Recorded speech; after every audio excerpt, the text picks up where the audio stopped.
Mayor Brandon Johnson. Somebody told me he was asked directly to his face. That's what we needed last night. Well, that's what you can look forward to on Tuesday. Somebody told me he was asked directly to his face, was he racist? And if he was pandering to black people or to people that vote for him. And this is what he had to say. Make sure you guys hit a like for the algorithm, subscribe to the channel. If y'all like the Saturday show, let me know and we'll talk about it. And then hit a like for the algorithm, subscribe to the channel, and tap into the Patreon. Link is in the description as well as pinned to the top of the chat. Back to the DOJ investigation. You know, one thing people say about you is wherever you go, you sound like you're talking to your base. Which would basically be the black church, right? In this environment where Washington is scrutinizing Chicago, do you agree or regret that it always sounds like you're talking to black voters? And so sometimes your message gets lost in translation for a broader audience. Yeah. So I've talked about having the lowest amount of homicides in April. The lowest amount since 1962. That speaks to the entire city of Chicago. Robberies being down. That's all of Chicago. Building affordable homes. That's all of Chicago. Our mental and behavioral health support services for our care program, the expansion of mental and behavioral health. It's all of Chicago. When I talk about building affordable homes and building homes downtown, you can make an assumption that I'm only talking about one particular race as well. We know who concentrates in that particular part of the city. So, look, it sounds like to me that people tune in to what they want to tune into. That's a lot. Because the fact of the matter is that I've shown up for this entire city. When we put $1 billion in our public school system, we don't cherry pick.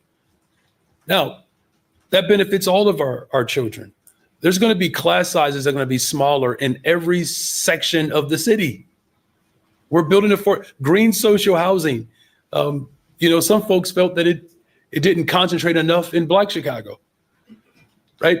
When we're talking about, a Bears stadium, that's the benefit with these economic opportunities for all of Chicago. Stop it. The Bears ain't staying in Chicago. The Bears is getting the hell up out of there. That's a fact. I'm willing to bet money on that.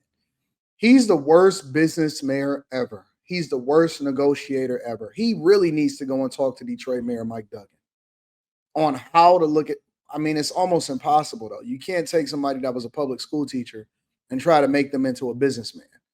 They don't know, what the economic impact is. They don't know what it means to not have a district, an entertainment district that largely caters to or the foundation of it is a sports team. You know who gets it, for example? You know who gets it? Dallas. Dallas gets it because they are now going to be building up an entertainment district in Dallas that is anchored by the Dallas Mavericks. Dallas is the blueprint. Oklahoma City is doing the same thing. Oklahoma City is building one of the tallest buildings in the United States of America. And they are anchoring it by creating an entertainment district that is largely centered around sports teams. Detroit this is another thing that I have to give Detroit the credit for. Detroit made sure that they brought all of the sports teams within walking distance to each other. You can literally walk from Comerica Park where the Detroit Tigers play, and you can cross the street and you'll be at Ford Field where the Lions play. They're all right in the exact same area, almost across the street from each other everywhere. The Pistons, the Red Wings, the Lions, and the Tigers, they're all right there in District Detroit. Yep, you got it. You got it, Wood. Walk on Wood, you got it. They're all literally right there in an entertainment district. And Comerica Park is across the street from the Fox Theater. The Fox Theater is literally walking distance right across from Little Caesars Arena. And then you move right down. That's when you start getting a lot of people that follow my blogs. You go right down. They build an Apple store. They build an Aloe store. The Hudson's building is going up. That's about to open up. Campus Martius Park. Greektown is getting a redo. That's being redone over. All of these places, they're right there. If you want to have an anchor, that's why I hate Houston so much. Houston is the most spread out city that I've ever been, the most spread out major city that I've ever been to in my entire life. Houston, I don't know what their city planners was doing, but it's such a weird city. It take an hour to get from one side to the other side. It's such a weird city. So the Bears is out of there, though. The Bears is getting gone. I think that the Bears is leaving Chicago 100%. You know, when Beyonce hits me up and she wants to come to Chicago, she's going to perform for everybody. So, you know, this notion that somehow what it sounds like, let's just look at the facts. We have the most diverse administration in the history of this city. Mm-hmm. We've invested so much in environmental justice. Everybody cares about that. You know, and so I'll just end with this. Why wouldn't I speak to Black Chicago? Mm. Why wouldn't I? Mm. Black Chicago and Black people in America have borne the brunt of the type of policies and the maneuvering and the He's basically telling you that he is biased and he is racist, whereas he's supposed to be working for everybody in the city. He's basically saying that I'm going to pander to Black people in Chicago, even though they're not giving y'all nothing, even though you see Chicago. You know what Mayor Johnson won't do? He will never talk to the people that's on the ground floor. Danny C, shout out to Danny C. Chicago Flips Red, all of them, he refused to even acknowledge them. He won't talk to them. He won't kick it with them. He won't alleviate their fears. He won't try to. If I'm mayor and I'm trying to create the best environment for people to be able to thrive and also make myself more appealing to the rest of the city, guess what? I would talk to my enemies. I would talk to my adversaries. I would talk to the people that's against me, and I would say, all right, come here. Let me bring y'all in and let me give y'all a tour, show y'all what's going on, and then I can answer any questions that y'all may have, and then y'all can give me y'all ideas, and I want to hear what y'all got to say. If I'm there to serve the people, then I would hear that. He doesn't talk to Black Chicago. He talks to liberal Black Chicago. He talks to Black women in Chicago. He talks to Black church members in Chicago. He does not talk to Black Chicago, because the funny thing about Black people that I've learned, especially liberals and the people that are always talking about pro-Black, the funny thing that I learned about them is that when they say they talk Black, they talk to a specific demographic of Black people. They don't align themselves with all Black people. They don't serve all Black people. They serve the South Side of Chicago. They do this, they do that. They separate themselves from a group of Black people. And if you have a difference of opinion, if you have a different political party, if you have a different way to go about seeing things, you are going to speak to only the ones that agree with you. Diversity, equity, and inclusion is only applicable when it comes to the look alone. It doesn't apply to diversity of thought. It doesn't apply to diversity of party. It doesn't apply to diversity of socioeconomic status. It does not apply. The only thing diversity, equity, inclusion applies to is physical appearance. That's it, bro. That's it. Nothing more. humiliating tactics that are coming from the federal government right now. It's not a secret. Who is going to be mad at the fact that we have to prioritize spaces in the city that have been harmed the most? Everybody agrees with that. Now, and if you don't agree with that, then that's a prerogative that they'll get to own. But we don't have to apologize for being concerned about the residents of this city who have borne the brunt of school closures. And let me also tell y'all this, because he's trying to make y'all forget. Politicians are really great. Nancy Pelosi has mastered this. Gretchen Whitmer in Michigan, she's mastered it. Jasmine Crockett, AOC, Bernie Sanders, they all mastered this. They're masters. They learned from Bill Clinton. They learned from Nancy Pelosi. They've learned from the greatest of Democrats, right? They're really, really, really good at speaking to your issues when they're done doing the thing that's the most egregious to your issues. What do I mean? Notice how we're not still holding him accountable for what he did as far as well over the last 2 years, as far as what he did about immigrants coming into Chicago, being sanctuary cities, and making sure that he funded everything that they needed. Do you realize we have such short memories? I say this to people all the time. Listen, if people are mad at you, give it 2 weeks. If people are mad at you, if you're going viral, if something is happening where people disagree with you, give it 2 weeks. In 2 weeks, they'll forget about it. It'll be a completely different conversation. Nobody will care. You'll move on and you'll create new content. It doesn't matter. There'll be a new story. Diddy will come along, or Shannon Sharp is going to show up. Give it 2 weeks. Nobody is talking about Shannon Sharp in this case no more. That story died. Nobody cares about the Diddy case anymore. Diddy had been forgotten about, and then they started the trial. Cassie testified. We talked about it over the next week and a half, and nobody cares anymore. Nobody cares about Smokey Robinson getting sued for $50 million.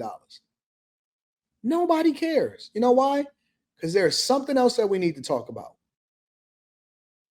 Because we got to talk about Tory Lanez now. Right?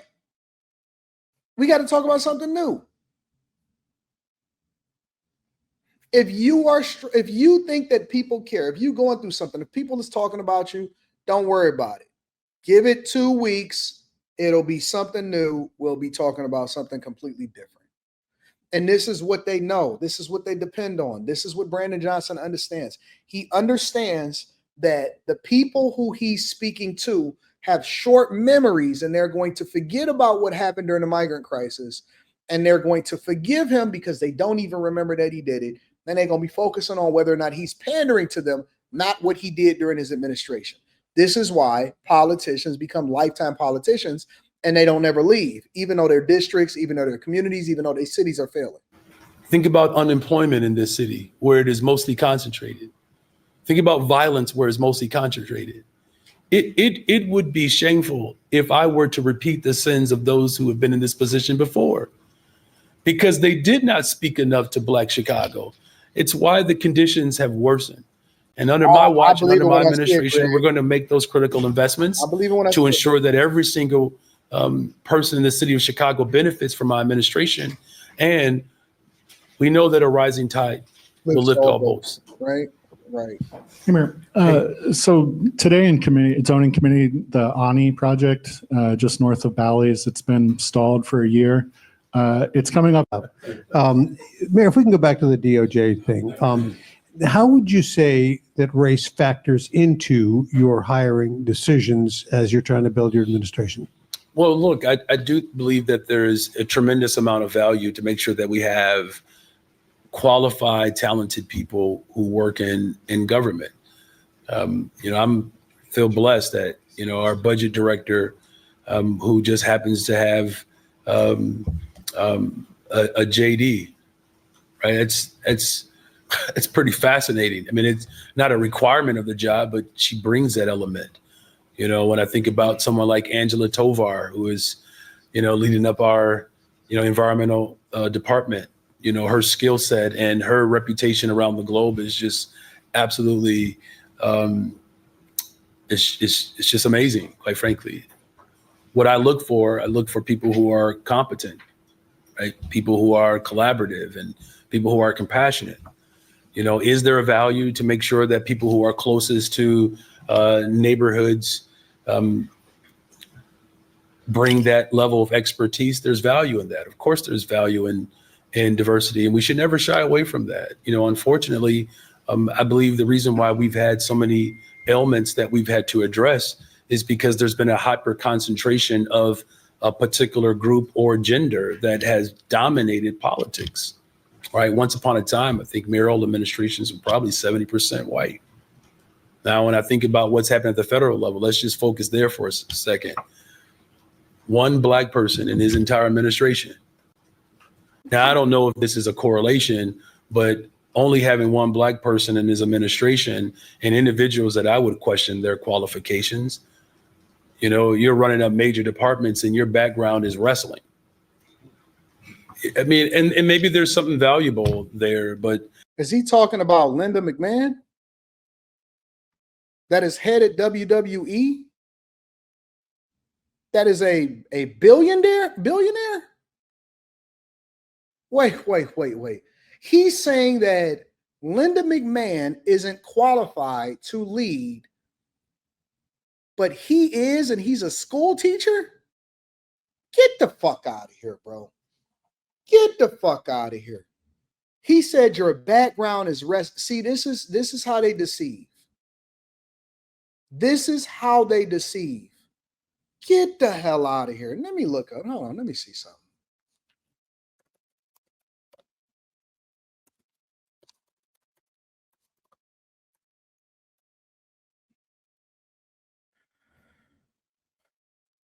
They say that Linda McMahon's net worth is close to $3.2 billion.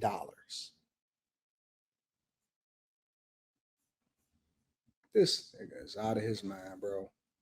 I don't know what he's smoking. Third grade social studies teacher. We're not seeing it, right? So as the Trump administration moves away from diversity, you're seeing more chaos. As my administration embraces diversity, you're seeing us build the safest, most affordable city in America. So look, I look at a variety of things, and to have an administration that reflects not just the values of our city, but it shows up even in their backgrounds. I think that there's value to that. And I'm very proud of the fact that we're a growing administration that reflects the city of Chicago. Everyone. Okay, just a brief follow. Sure. Will the DOJ find any discriminatory practices in how people are hired? Again, the approach is an approach that speaks to competency. That's it. This would be unprecedented, but if you just look at the way the Trump's administration is reflecting right now, I'm calling on the Department of Justice to investigate the Trump's administration and its discriminatory practices in their hiring. Thank you all. I've been waiting to use that. I tried it with my son. He told me not to, but. You practicing speeches on your son? With your son?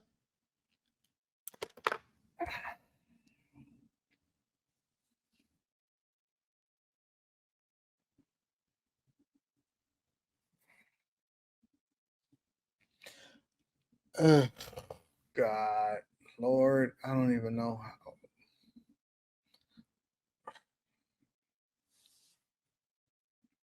Chicago, y'all fucked.